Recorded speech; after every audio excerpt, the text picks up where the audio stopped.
Bismillahirrahmanirrahim. Assalamualaikum warahmatullahi wabarakatuh. Perkenalkan, nama saya Anissa Nur Fitriani dari kelas B dengan NIM O1A1200067. Di sini saya akan menjelaskan tentang gangguan enzim pencernaan dan cara mengatasinya. Pertama-tama akan saya jelaskan dulu apa itu sistem pencernaan. Jadi, sistem pencernaan merupakan suatu tabung atau saluran panjang yang berawal dari rongga mulut sampai di anus.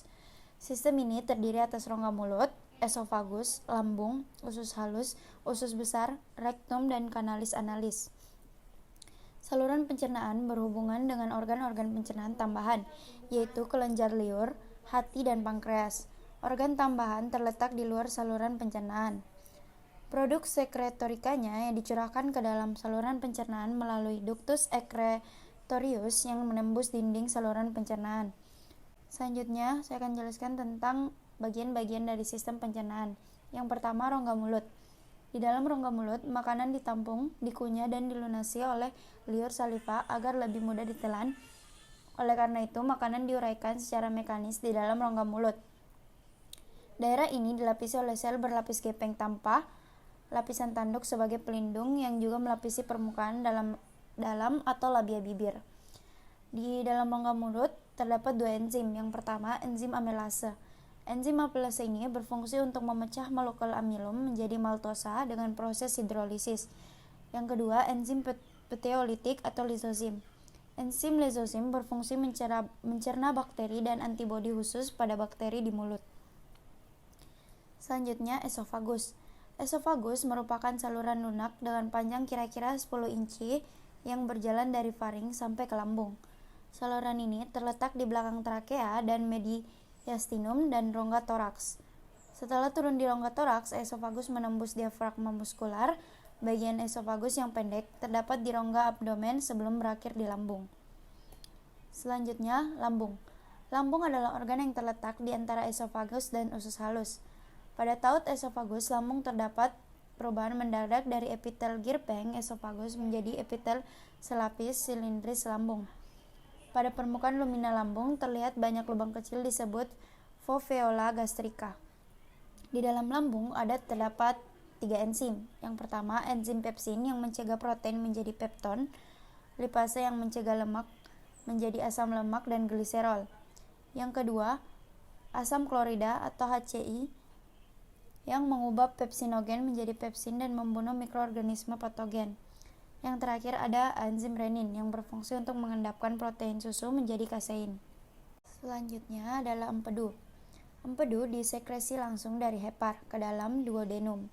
Pada waktu makan, kandung empedu juga dialirkan ke duodenum. Di antara waktu makan, sekresi empedu disimpan dalam kandung empedu. Garam empedu atau salah satu komponen empedu menyebabkan lemak dapat larut dalam air atau emulsifikasi. Selanjutnya adalah pankreas. Pankreas merupakan kelenjar endokrin yang memiliki fungsi hormonal maupun kelenjar eksokrin yang berfungsi dalam pencernaan. Sebagai kelenjar eksokrin, fungsi pankreas dalam pencernaan ialah mensekresi bikarbonat untuk menetralkan asam lambung.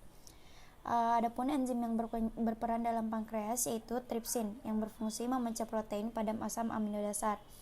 Yang kedua, simotripsinogen yang berfungsi mengubah protein dan peptosa menjadi pepton, asam amino, dan peptid. Yang ketiga, karboksipeptidase berfungsi melepas asam amino ujung terminal C, rantai polipeptida. Selanjutnya, lipase yang berfungsi mengemulsi lemak menjadi asam lemak dan gliserol. Lalu, amilase yang berfungsi mengubah amilum menjadi maltosa dan glukosa.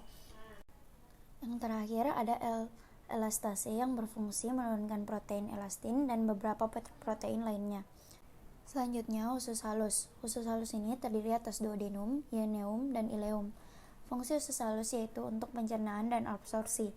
Gerak pencernaan usus halus yaitu gerak segmental dan gerak peristalsis.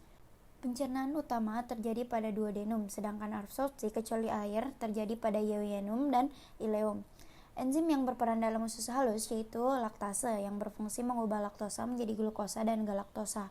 Yang kedua, sukrase yang berfungsi mengubah sukrosa menjadi glukosa dan fruktosa. Yang ketiga, peptidase berfungsi mengubah polipeptida menjadi asam amino. Dan yang terakhir, lipase usus yang berfungsi mengubah lemak menjadi asam lemak dan gliserol. Selanjutnya, usus besar. Usus besar atau kolon terdiri atas kolon cecum, kolon ascendens, kolon transversal, kolon descendens, dan kolon sigmoid. Usus besar berakhir pada rektum. Fungsi kolon ini adalah untuk mengabsorpsi air dan garam dari sisa-sisa makanan cair untuk dikonversi menjadi feses. Sisa makanan berada dalam usus besar selama 12-36 jam. Peningkatan kontraksi haustra atau segmen usus besar biasanya sesudah makan akan mendorong feses ke kolon descendens atau tempat feses berkumpul sampai waktu defekasi. Selanjutnya yang terakhir adalah rektum. Sisa makanan sebanyak 100 atau 500 ml per hari masuk ke usus besar. Sepertiganya diekskresikan sebagai feses. Jumlah feses rata-rata 150 gram per hari.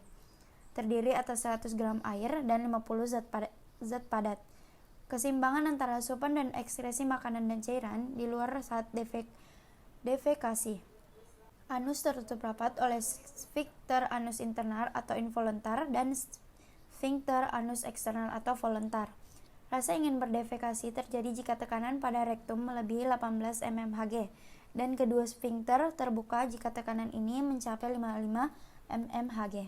Selanjutnya adalah penyakit terkait enzim pencernaan. Salah satunya adalah tukak peptik. Tukak peptik merupakan penyakit akibat gangguan pada saluran gastrointestinal atas yang disebabkan sekresi asam dan pepsin yang berlebihan oleh mukosa lambung.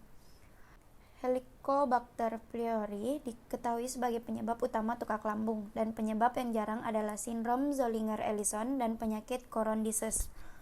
Selanjutnya, pengobatan tukak peptik. Pengobatan tukak peptik ditujukan untuk meningkatkan kualitas hidup pasien, menghilangkan keluhan, menyembuhkan tukak, mencegah kekambuhan dan komplikasi. Antasida adalah senyawa yang mempunyai kemampuan untuk menetralkan asam lambung atau mengikatnya. Kebanyakan kerja antasida bersifat lokal karena hanya sebagian kecil dari zat aktifnya yang diabsorpsi.